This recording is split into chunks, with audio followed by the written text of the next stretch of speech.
माघ मास महत्तम 18वां अध्याय शुरू। श्री वशिष्ठ ऋषि कहने लगे कि हे राजन, मैंने दत्तात्रेय जी द्वारा कहा, माघ मास महत्तम कहा।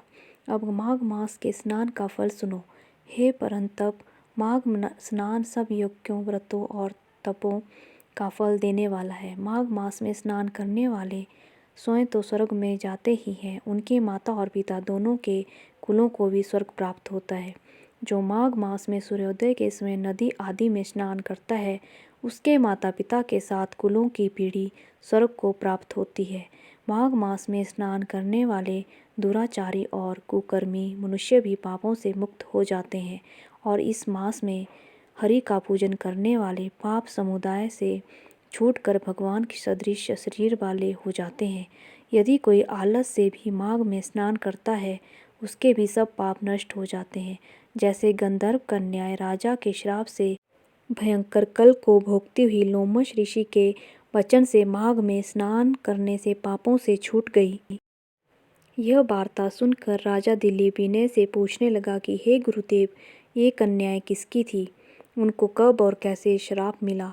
उनके नाम क्या थे? ऋषि के वाक्य से कैसे श्राप मुक्त हुई और उन्होंने कहाँ पर स्नान किया? आप विस्तार पूर्वक सब कथा कहिए। वशिष्ठ जी कहने लगे कि हे राजा, जैसे अरणि से स्वयं अग्नि उत्पन्न होती है, वैसे ही यह कथा धर्म और संतान उत्पन्न करती है।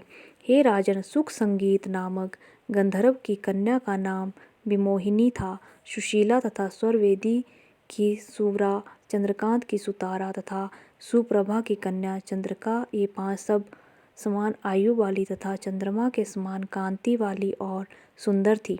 जैसे रात्रि को चंद्रमा शोभायमान होता है, वैसे ही पुष्प की कलियों के समान खिली हुई यह अप्सराएं थीं। ऊंचे पयोधर वाली पद्मिनी, वैशाख मास की कामिनी, यौवन दिखाती हुई नवीन पत्तों वाली लता के सदृश गोरे रंग, सोने के सदृश चमकती हुई और सोने के अलंकारों से सुशोभित, सुंदर वस्त्र धारण किए हुए, अनेक प्रकार के गाने और वीणा तथा बांसुरी तथा दूसरे बाजे बजाने में प्रवीण और ताल, स्वर तथा नृत्य कला में निपुण थी। इस प्रकार वे कन्याएं क्रीड़ा करती हुई कुबेर के स्थान में विचरती थी। एक समय कौतुकवश माघ मास में एक वन से दूसरे वन में विचरती हुई मंदिर के पुष्प तोड़कर सरोवर पर गौरी पूजा के लिए गई। स्वच्छ जल के सरोवर में स्नान करके, वस्त्र धारण कर, मौन हो बालू मिट्टी को गौरी बनाकर, चंदन, कपूर, कुमकुम और सुंदर कमलों से उपचार सहित पूजन करके ये 5 कन्याएं ताल नृत्य करने लगी। फिर ऊंचे गांधार स्वर में सुंदर गीत गाने लगी। जब ये कन्याएं नाचने और गाने में लीन थी, तो उस समय अछोद नामक उत्तम तीर्थ में वेदनिधि नाम के मुनि के पुत्र अग्नि ऋषि स्नान को गए। वह युवा इस ऋषि सुंदर मुख, कमल सदृश नयन, विशाल छाती, सुंदर भुजाओं वाला दूसरे कामदेव के समान था। शिखा सहित दंड लिए, मृग चरम ओढ़े, यज्ञोपवीत धारण किए हुए था।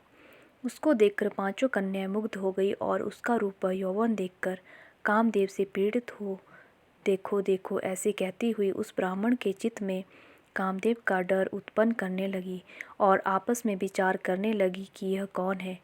रति रहित होने से कामदेव नहीं और एक होने से अश्विनी कुमार नहीं, यह कोई गंधर्व या किन्नर या काम रूप धारण कर कोई सिद्ध या किसी ऋषि का श्रेष्ठ पुत्र या मनुष्य है। कोई भी हो, ब्रह्मा जी ने इसको हमारे लिए बनाया है। जैसे पूर्व कर्म के प्रभाव से संपत्ति प्राप्त होती है, वैसे ही गौरी जी ने हम कुमारियों के लिए श्रेष्ठ वर दिया है, और आपस में यह तुम्हारा वर है या मेरा अथवा सबका, ऐसा कहने लगी। जिस समय उस ऋषि पुत्र ने अपनी मध्याह्न की क्रिया करके ऐसे वचन सुने, तो वो सोचने लगा कि यह तो बहुत बड़ी समस्या उत्पन्न हो गई।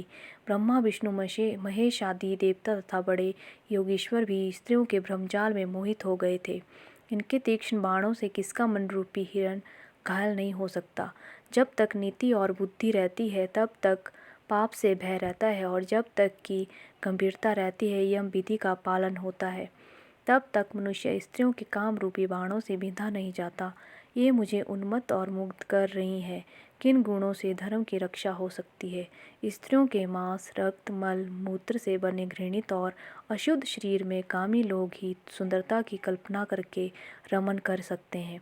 शुद्ध बुद्ध वाले महात्माओं ने स्त्रियों के पास रहना कष्टकारक कहा है, सो जब तक यह पास आए घर चले चलना चाहिए। अतः जब तक वह उसके पास आई, वह योग के बल द्वारा अंतर्ध्यान हो गया। ऋषि पुत्र के ऐसे अद्भुत कर्म देखकर वह चकित होकर डरी हुई चारों ओर देखने लगी और आपस में कहने लगे कि यह क्या इंद्रजाल था जो देखते देखते विलीन हो गया। और वह विरह की अग्नि में जलने लगी और कहने लगी कि हे कांत, तुम हमको छोड़कर कहाँ चले गए?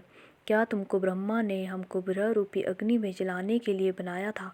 क्या तुम्हारा चित्त दया रहित है जो हमारा चित्त दुखा कर चले गए? क्या तुमको हमारा विश्वास नहीं? क्या तुम कोई मायावी हो? बिना किसी अपराध के हम लोगों पर क्यों क्रोध करते हो? तुम्हारे बिना हम नहीं जिएंगी। जहाँ पर आप गए हो हमें शीघ्र ले चलो, हमारा संताप हरो और हमें दर्शन दो। सज्जन लोग किसी का नाश नहीं करते। माघ मास महत्तम 18वां अध्याय समाप्त। हरे कृष्ण कृष्ण कृष्ण हरे हरे, हरे राम राम राम हरे हरे, राधे राधे।